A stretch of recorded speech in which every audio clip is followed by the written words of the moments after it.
Bonjour à tous et bienvenue dans ce tout nouveau numéro de Paris c'est fête. Avec toute l'équipe de Paris c'est fou, on a décidé d'être plus généreux que le Père Noël cette année et de glisser sous votre sapin des émissions inédites, de la bonne humeur, plein de surprises et des rencontres très VIP. Noël, c'est le moment idéal pour chanter des chants traditionnels comme Jingle Bells ou Mon beau sapin. Mais bon, je vais vous épargner ça car je chante comme une casserole. J'ai donc donné rendez-vous au plus grand crooner de la chanson française. Il s'appelle Garou et il va nous parler aujourd'hui de son 6e opus qui s'appelle Version intégrale.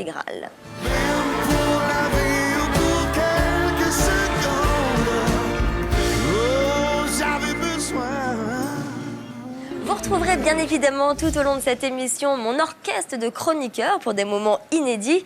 Allez, je ne vais pas vous faire patienter plus longtemps. Tout de suite, place au sommaire, sans fausse note, s'il vous plaît.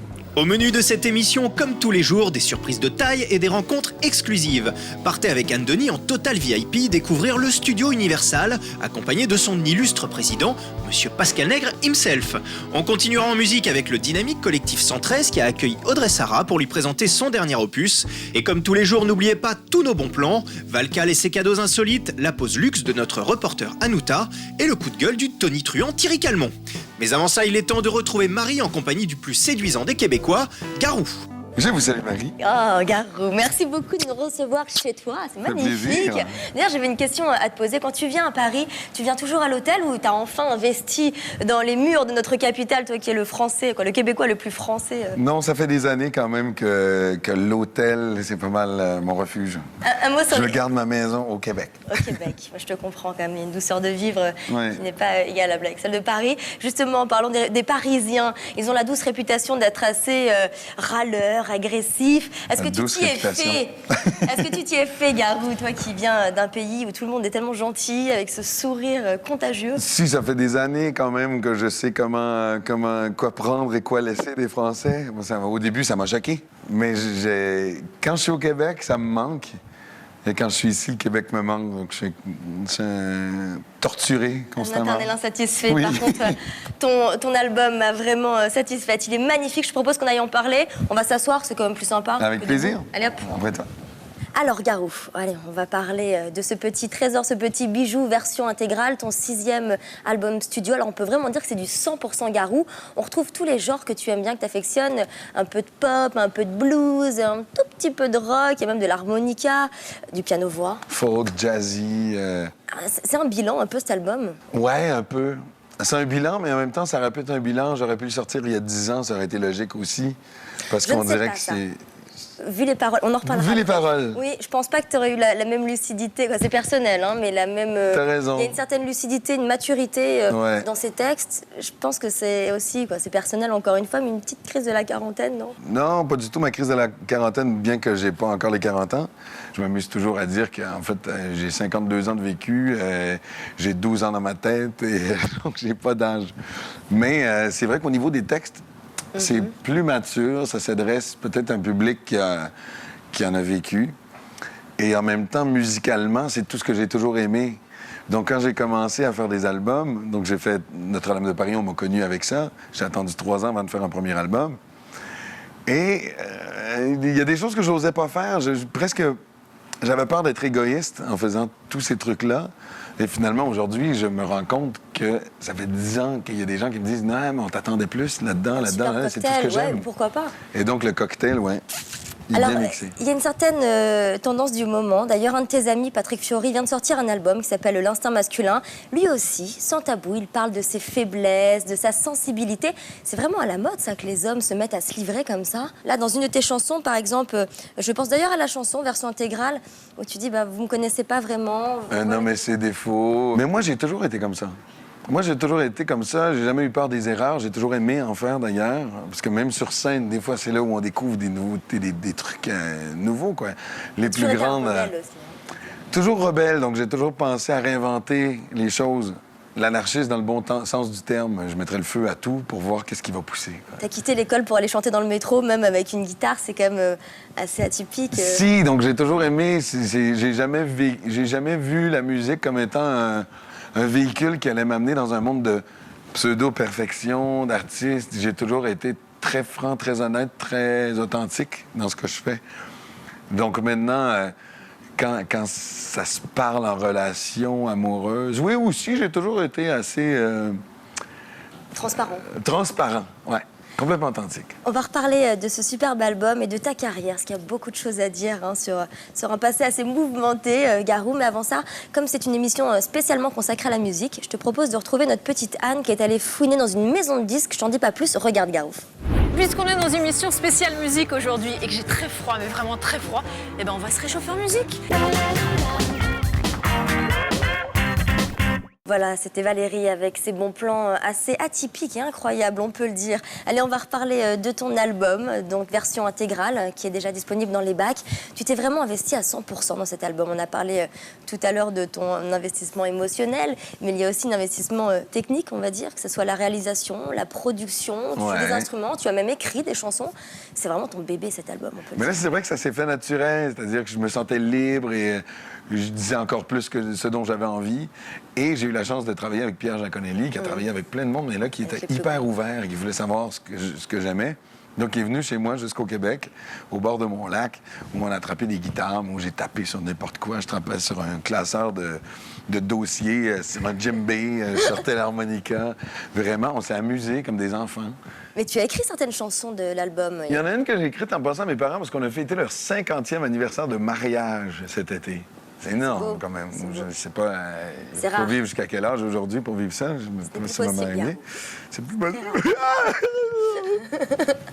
Parce que je raconte justement, il faudrait faire une mise à jour si on veut être un modèle d'amour.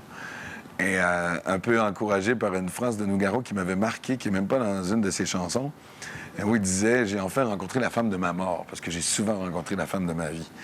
Et donc, c'est pour ça que je dis « femme d'une vie » ou « d'y passer ». Une chanson pour ma fille aussi, « For You », que j'ai écrit d'un trait et que finalement, comme Jean-Jacques Goldman m'avait proposé au début de l'été, il m'avait dit « Si jamais tu as envie d'un petit coup de main, tu me diras ». Et là, j'avais un véritable blocage. Donc, j'ai appelé Jean-Jacques qui m'a aidé sur la chanson. Ça s'appelle « For You » et c'est pour ma fille. Elle est très jolie, cette chanson. Oui, c'est beau. Et puis une autre chanson, la dernière, La scène, où c'est une véritable déclaration d'amour. On le sait surtout avec la dernière phrase de cette chanson à ton public. La scène où j'ai envie de vous. Voilà, magnifique. Alors, un petit mot sur la scène, vite fait. Tu vas partir en tournée, tu vas le défendre, cet album, je suppose. Bien, je suis en pleine tournée de l'album Gentleman Cambrioleur, et là, je commence à intégrer les nouvelles chansons. Là, je suis moi-même mélangé. Et l'année prochaine, j'ai des grandes décisions à prendre et probablement une énorme surprise qui arrive. Tu es obligé de nous le dire. Et je ne suis pas obligé de vous le dire du tout. C'est quoi ce teaser horrible? Tu ne peux pas nous faire ça, Garou. Et donc, j'ai pas encore prévu les dates, parce que ça va tourner autour de tout ça. C'est pas Notre-Dame? Non, c'est pas Notre-Dame. Alors? Non. Tu n'es pas nous parler du tout? J'ai aucunement l'obligation de vous le dire. Mais très même bientôt. avec un petit sourire. Très bientôt. Oh, t'es dur. Je pensais que j'aurais pu t'avoir malgré ton charme absolu. Bon, allez, c'est pas grave. J'essaie de te convaincre dans quelques instants. Entre-temps, on va aller retrouver Audrey. C'est un prétexte pour te revoir. Oui, mais t'inquiète pas, je vais pas lâcher l'affaire. Je suis très tenace. On va retrouver Audrey tout de suite. Alors, on va faire un saut radical dans le monde de la musique parce qu'on va aller retrouver les rappeurs. Je sais pas si t'aimes bien le rap. Non, mais c'est pareil. Ouais. Pareil. T'aimes bien le rap? Allez, tout de suite, 113 avec Audrey. Dans cette émission 100% musique, je vous amène à la rencontre d'un groupe qui a marqué l'histoire du rap français.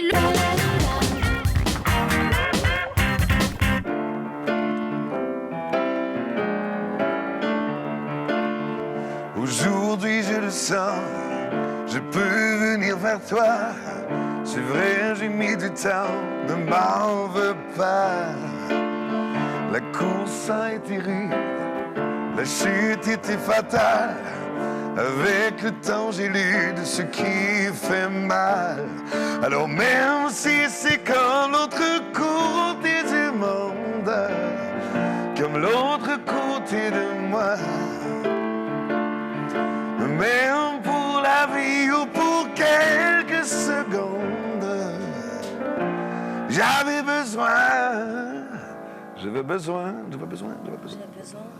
D'être avec toi. D'être avec toi, yeah. Merci. Ça a dû se voir, j'ai le regard... tout émoustillé.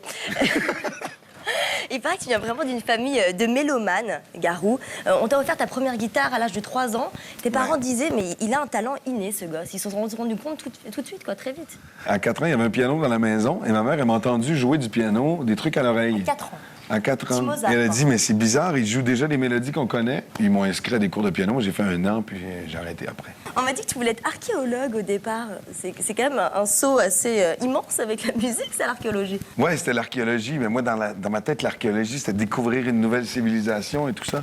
Avant même Indiana Jones. Quand Indiana Jones est sorti, je te dis pas, c'était mon idole, mais c'est ça que je veux être. Et finalement, je me suis rendu compte qu'archéologue, c'était plus creuser des trous puis balayer des petits objets. T'as joué un peu dans le métro, dans les bars. C'est la meilleure des écoles pour toi, ce côté très naturel, très roots, très authentique de la musique. Des fois, je dis que mon université, ça a été Notre-Dame de Paris parce que j'ai encore appris beaucoup de choses. J'ai perfectionné des choses, déjà au niveau artistique, au niveau du business et tout. J'ai rencontré tout le monde, était sur mon cas pour vouloir me signer. J'ai attendu 3 ans. Donc, ça a été mon université pendant 3 ans. Ouais, t'as refusé. C'était quand même exigeant. Oui, j'ai T'as refusé pendant certains. longtemps, oui. Et, mais c'est sûr que mon école, c'était les planches des bars où j'ai appris devant les gens, où j'avais un groupe de folk, j'avais un groupe de blues, j'avais un groupe de rock, j'avais un groupe de soul music. Donc, j'essayais plein de trucs, un groupe de jazz. Et je m'amusais comme un fou. Alors, par contre, t'as pas refusé la proposition de Luc Plamondon. Quand il t'a vu, il a dit c'est lui Quasimodo, ça peut pas être un autre. Tu te rappelles de ce casting? Je crois que t'as chanté une chanson, je me rappelle plus vraiment du titre, mais tu dis que t'as jamais été aussi incarné en chantant une chanson. Bien, c'était bizarre parce que, bon, déjà, Luc Plamondon est venu me voir. Il m'a proposé ça, mais sans que je sache trop que c'était pour Quasimodo. Et donc, je vois une chanson belle quand je fais l'audition avec Richard Cochiante. Qui Richard Cochiante n'était pas très fan de blues. Et Luc Plamondon lui avait dit que ce serait génial d'avoir Quasimodo, un chanteur de blues. Et Richard n'était pas trop friand. Et dès la première chanson, qui était Belle, donc il m'a joué le premier couplet de Belle. Et j'ai commencé à chanter le deuxième couplet, qui est un autre personnage. Donc on connaît maintenant Quasimodo, Frollo et Phébus. Et on s'est mis à buffer ensemble après pendant 4 heures de temps. Et c'était instantané. Le lendemain matin, ils m'ont dit « On veut te signer et c'est toi et c'est sûr que c'est toi. » Alors, on sait que Notre-Dame de Paris, il y aura quelques représentations en Russie. On peut en attendre pour la France, pour Paris, c'est prévu ou... Je ne sais pas encore si on fera pour la France. Je veux juste préciser qu'on ne refait pas les rôles, on fait un concert, donc une version concert. Et donc, ça a été une initiative des Russes qui nous ont proposé de faire une version avec orchestre symphonique et un chœur de 40 personnes. Et nous, c'est un beau prétexte pour se retrouver, se faire cette retrouvaille des 7 originaux. Et on va chanter les chansons de Notre-Dame de Paris. Ce sera un beau cadeau pour nous aussi, hein, pour les Parisiens, pour les fêtes de fin d'année. D'ailleurs, est-ce que tu aimes bien Noël? Est-ce que tu aimes bien cette période de fête? J'adore Noël. Et je T'adores? trouve qu'ici, vous faites pas assez Noël. Moi, j'aime les chansons de Noël. Tu sais, les petits... tu sais, les petits flocons qui tombent. Là. Il y en a en tout cas dans notre groupe, parce qu'on fait partie vraiment, on a une bonne bande de potes, et il y en a un qui déteste Noël, il s'appelle Thierry Calmont. Faut que tu regardes ça, ça vaut vraiment le détour, Garo. Thierry Calmont. Mais écoute, merci beaucoup, Garou, hein, d'avoir accepté cet entretien. J'étais vraiment très contente de te rencontrer. Je te fais un bisou. Et est-ce que tu peux me jouer un dernier petit air de musique, je sais pas, une chanson De Noël? De Noël, allez. Comme ça, on se quitte en beauté. I'm dreaming of a white Christmas, just like the ones I used to know. May your days be merry and bright, and we're all but the petit tatati. Et ça, j'adore. Petite clochette. Voilà, c'est déjà la fin de ce Paris c'est fête. Je vous dis à très bientôt pour d'autres moments inédits et de rencontres très VIP. Je vous embrasse très fort et joyeux Noël. Joyeux Noël. Maybe this Christmas will mean something more. Maybe this year